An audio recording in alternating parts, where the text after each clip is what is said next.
Dati po, meron akong apila at panawagan kay Pangulong Marcos na napapanahon na siguro magpalit siya ng ibang mga cabinet secretary na mga pwedeng hindi nakakatulong sa kanya dahil sa mabagal na galaw o ayaw magtrabaho. Yan po yung aking pinanawagan na before. Pero dahil naman ay walang authority sa gobyerno, wala naman akong karapatan bilang sibilyan na utusan ng Pangulo. Ang akin dito ay pagsasabi lang, panawagan lang, base sa nangyayari, observation at opinion ko sa kasalukuyang performance ng ating pamahalaan. Lahat tayo, mga Pilipino, may karapatan magsuri, magbigay ng suggestion at opinion sa ating Pangulong Marcos o kay Pangulong Marcos o kahit na sinong taga-gobyerno dahil sila ay trabahante ng mga Pilipino. Sila ay nagtatrabaho, tayo mga Pilipino nagpapasweldo bilang mga employer ng lahat ng nasa gobyerno. Kaya inuulit ko na dapat at panahon na magpalit ng ibang cabinet secretary ang ating gobyerno. Kung dati noon na inuulit ko, sinabi ko mga pangalan, ngayon mukhang nadagdagan pa. Yung mabagal na galaw ng Department of Foreign Affairs, mabagal na galaw ng Department of Justice tungkol sa pag-aresto, pagpapauwi sa mga pugante na may mga iba't ibang kaso sa Pilipinas, hindi nila nagawa. Hindi ang kasalanan ni Pangulong Marcos. Iniutos ng Pangulo na gawin lahat at pananagutin niya lahat ng sangkot sa korupsyon. Automatic yun. Pag ang presidente nagsabi ng gano'n, dapat lahat ng cabinet secretary na concerned sa particular issue, sila'y kumilos at ipakita nila na yung sinabi ng Pangulo ay mangyayari. Pero dahil dyan, sa tingin ko po hindi nangyari. Yung utos ng Pangulo na panagutin kahit sino dito sa grappling corruption, hindi nagawa ng Department of Foreign Affairs at Department of Justice na mapabalik sa bansa ang mga puganteng katulad ni Saldico at yung iba pa. Damage po yan sa kay Pangulong Marcos, sa totoo lang. Maging itong Presidential Communication Office, PCO, issue lang, walang personalan. Sila ang Communication ng Office of the President. Bakit nangyayari itong kapalpakang ito? Sabi ng Pangulo, arestado si Saldico. Pinanindigan pa ng PCO na si Saldico raw ay kontrolado na sa Europe. Pero hindi naman nangyari. Nakawala na ngayon. At ngayon ay wala na sa Czech Republic. Nandun na daw sa France. Diba? Anong nangyari? Pinaglalaruan tayo. Pati ang Department of Interior and Local Government, under nila ang PNP. Tungkol ho sa issue ng may kaugnayan sa issue ng pag-aresto sa mga wanted. Nasa na sila? Lahat ng resources, manpower, nasa DILG. Pero wala rin.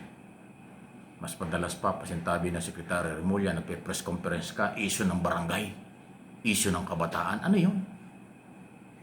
Yung pagbabawal sa inuman, tambay, at saka pagdisiplina sa barangay, trabaho ng local government yan. Governor at mayor na ang bahala dyan.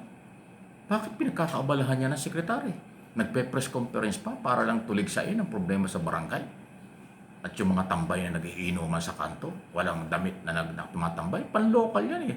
Trabaho yan ng barangay at saka ng mayor bilang silang chairman ng mga Peace and Order Council.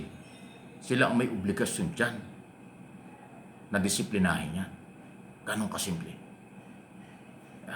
Naku talaga. Hindi ako nagmamagaling. Sinasabi ko lang yung mga basihan.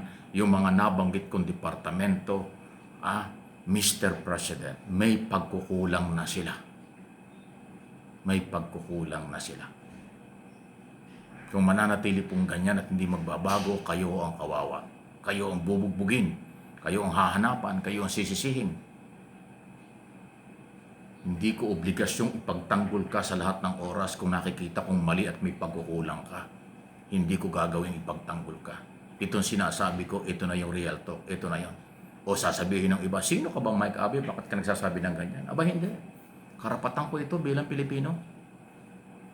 Inuulit ko, ang lahat ng Pilipino may karapatang magsabi kung ano ang magandang dapat gawin ng Pangulo para ang Pangulo magkaroon ng idea. Nasa kanya naman yun kung susundin niya o hindi ang sinasabi ng taong bayan o ng kahit na sino, nasa kanya yun. After all, siya naman at pangalan niya nakataya dyan. Pag nakinig siya sa suggestion ng iba, idea ng iba, baka makakatulong.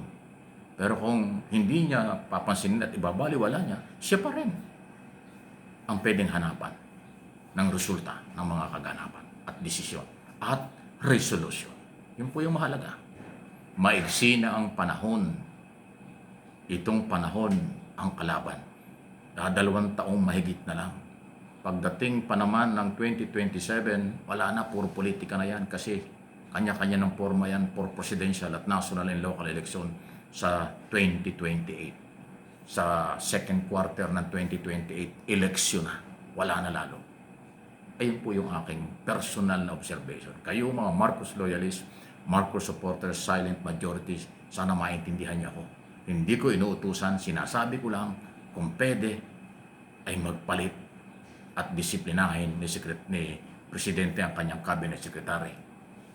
Marami sa kanila o meron sa kanilang mabagal, mahilig sa media, press conference, pero kulang sa accomplishment, kulang sa focus, kulang sa kung ano ang dapat priority na nababagay sa pangailangan ng tao at tugon ng gobyerno sa pangailangan ng mga nagtatanong at naghahanap ng totoong aksyon, development, kaunlaran, katahimikan, at pagpapatupad ng batas na tama kahit kanino o kahit sino pa ang tamaan.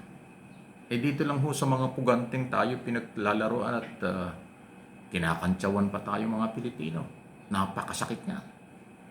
Pinagnakawan na tayo, inabuso na tayo, nagpasarap sila sa buhay, tapos tatakbo sa ibang bansa, pahihirapan pa tayo, gagastos pa tayo para sila hanapin.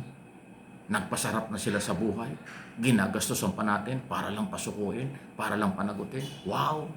Sobrang bait naman natin yan. Napakarami nating pagkakagastusan, napakarami nating dapat na pangailangan. Gagastos pa tayo para maghanap ng paulit-ulit sa mga taong umabuso. Ay malinaw na yung grafting corruption, sila ang nagpasasa. Sila ang involved sa korupsyon. Hindi naman masang Pilipino. Hindi naman pangkaraniwang Pilipino. Walang access ang mahihirap na Pilipino at pangkaraniwang tao sa national budget at mga programa ng gobyerno. Sa totoo lang. Please like and share. Diretsahan tayo. Real talk lang ito. Pag nagalit kayo, hindi nyo naintindihan. Pero kung naintindihan nyo, baka magpasalamat pa kayo.